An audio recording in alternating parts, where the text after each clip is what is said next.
I have ordered Secretary Galvez, the PNP, and the AFP to provide all the necessary support to our LGUs, particularly in the delivery of vaccines and mobilization of resources. I have also ordered Secretary Anyo to impose the necessary sanction against LGUs and local chief executives who are not performing nor using the doses given to them in a most expeditious manner. I will hold each and every LGU accountable for this. Hindi ko malaman kung saan talaga nagkakamali, kung may mali, bakit mahina ang ang paglabas ng bakuna dito sa national, medyo okay. Ang problema pagdating doon sa provincial, regional level, doon nakakaroon ng medyo problema. So that even in the matter of deploying them to the proper sites, mahina. So sabi ko, gamitin na lang ang mga air assets ng PNP, pati AFP. Pagdating doon sa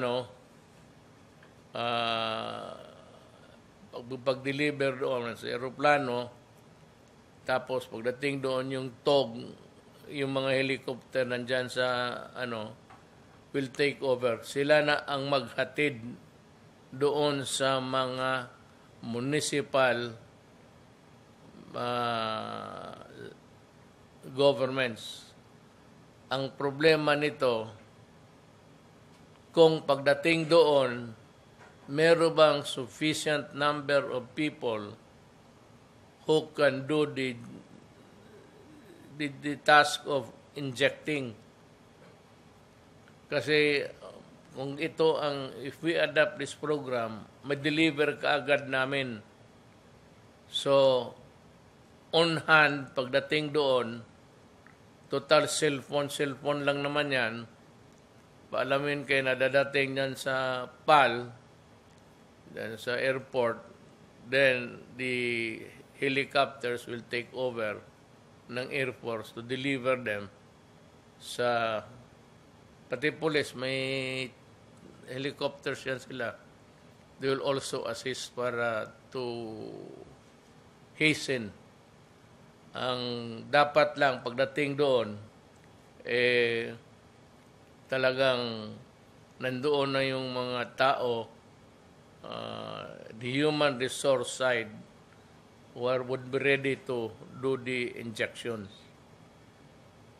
Kung sakali mangyari ito, I hope that the local governments, the mayors, would take time really to attend to this problem of delay.